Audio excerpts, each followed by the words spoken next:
குருவே சரணம், குருவே துணை. அனைவருக்கும் இனிய வணக்கங்கள். நான் உங்கள் யோகநாத் குருஜி. இன்று நாம் பார்க்கின்ற மிக முக்கியமான, அனைவரும் எதிர்பார்த்த ஒரு பதிவு 2025 புதிய ஆண்டு 12 ராசிகளுக்கும் எந்த விதமான பலன்களை தரப்போகின்றது, எந்த விதமான பரிகாரங்கள் செய்ய வேண்டும், எந்த கோவிலுக்கு செல்ல வேண்டும், ஒவ்வொரு ராசிக்காரர்களுக்கும் தொழில் எப்படி இருக்கும், அவங்களுடைய வருமானம் எப்படி இருக்கும், நோய் உபத்திரங்கள் எப்படி இருக்கும் அப்படிங்கிறதெல்லாம் நம்ம 12 ராசிகளுக்கும் தொடர்பதிவாக பார்க்க உள்ளோம். அந்த வகையில் முதல் ராசியான மேஷம். மேஷம் என்றாலே மேன்மை நிறைந்த மேஷ ராசியைச் சேர்ந்த அன்பர்கள் மிக பிடிவாதக்காரர்கள், உழைப்பவர்கள், சுறுசுறுப்பானவர்கள். இந்த மேஷ ராசிக்கு இந்த 2025 எந்த விதமான பலன்களை தருகிறோம் என்று பார்ப்போம். ஆண்டின் துவக்கம் என்பது உங்களுடைய ராசிக்கு பாக்கியஸ்தானத்தில் இந்த புத்தாண்டு பிறக்கிறது. உங்களுடைய ராசிநாதன் நீச்ச வக்ரகதியில் இருப்பதால் இதுவரை இருந்த தடுமாற்றங்கள் விலகும். உங்களுக்கு யோகம் கிடைக்கல, பண வருமானம் கிடைக்கல, உழைப்புக்கு ஏற்ற பலன் கிடைக்கல, முன்னேற்றம் கிடைக்கல, கடன் உபத்திரம் உள்ளது, நோய் உபத்திரம் உள்ளது என்று வருந்திய மேஷ ராசியைச் சேர்ந்த அனைவருக்கும் இந்த ஆண்டு உங்களுக்கு மிக அற்புதமான நல்ல மாற்றத்தை தரப்போகின்றது. உங்களுக்கு நல்ல யோகம் கிடைக்கப் போகின்றது.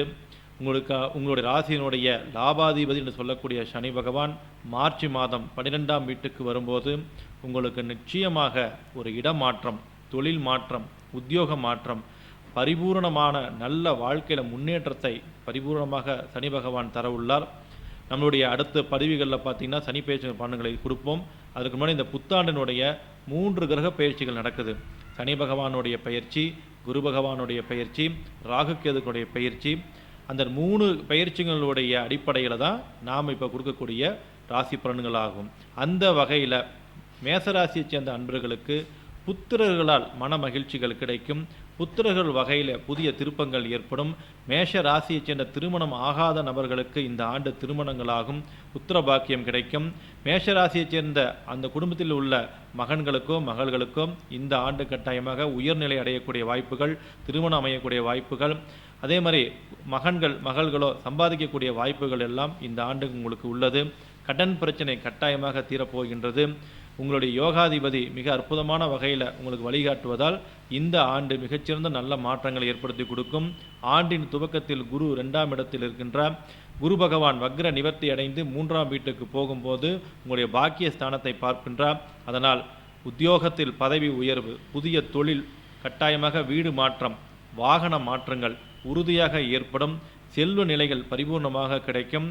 மன மகிழ்ச்சிகள் கிடைக்கும். இந்த ஆண்டு மேஷ ராசிக்காரர்களுக்கு மிக மிக ஒரு முக்கியமான ஆண்டாக இருக்கப் போகின்றது. குறித்து வைத்துக் கொள்ளுங்கள். பிப்ரவரி மாதத்துக்கு பின்னாடி உங்கள் வாழ்க்கையில் பல ஏற்றங்களை சந்திக்கப் போகின்றீர்கள். பலவிதமான கடன் உபத்தனைகளால் பாதிக்கப்பட்ட நீங்கள் கொஞ்சம் கொஞ்சமாக முன்னேற்றம் அடைவீர்கள். நோய் உபாதைகள் மாற்றிக்கொண்டுள்ள மேஷராசியைச் சேர்ந்த நண்பர்களுக்கு நோய் உபாதைகள் நீங்க போகின்றது. படிக்கின்ற மாணவர்களுக்கெல்லாம் இந்த வருடம் நல்ல ஒரு ஜாக்பாட் அடிக்கப் போகின்றது. கட்டாயமாக எதிர்பார்த்த கல்விகள் கிடைக்கும், கல்வியில் முன்னேற்றம் கிடைக்கும். மிக அற்புதமான பலன்களை தர இருக்கின்றது இந்த 2025 புத்தாண்டு. இந்த ஆண்டில் நீங்கள் என்ன வழிபாடு செய்ய வேண்டும் என்றால், இந்த ஆண்டு நீங்கள் அருகில் இருக்கக்கூடிய பெருமாள் ஆலயத்திற்கு செல்ல வேண்டும். பெருமாள் ஆலயத்திற்கு மாதந்தோறும் ஒரு வழிபாடு பண்ணிக்கிட்டே வாங்க. ஒவ்வொரு மாதமும் முன்னேற்றம் வருவதை நீங்கள் அனுகூலத்தில் பார்க்கலாம், அனுபவத்தில் பார்க்கலாம். இந்த பெருமாள் வழிபாடு உங்கள் மிகச்சிறந்த வழிபாடாக இருக்கும். எந்த கோவிலுக்கு சென்றாலும் தீபம் ஏற்றி வழிபாடு செய்யுங்க, அல்லது தீபத்துக்கு நெய் வாங்கி கொடுங்க, இல்லை நல்லெண்ணெய் வாங்கி கொடுங்க. மேஷராசிக்கு கட்டாயமாக இந்த ஆண்டு மேன்மை மிகுதியாக கிடைக்கும், மிகுதியான யோகம் கிடைக்கும் என்பதை உங்கள் அனுபவத்தில் பார்த்து தெரிந்து கொள்ளலாம்.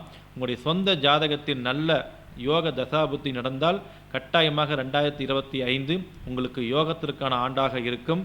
அடுத்த நல்ல பதிவில் உங்களை சந்திக்கின்றேன். நான் உங்கள் யோகநாத் குருஜி. நன்றி, வணக்கம்.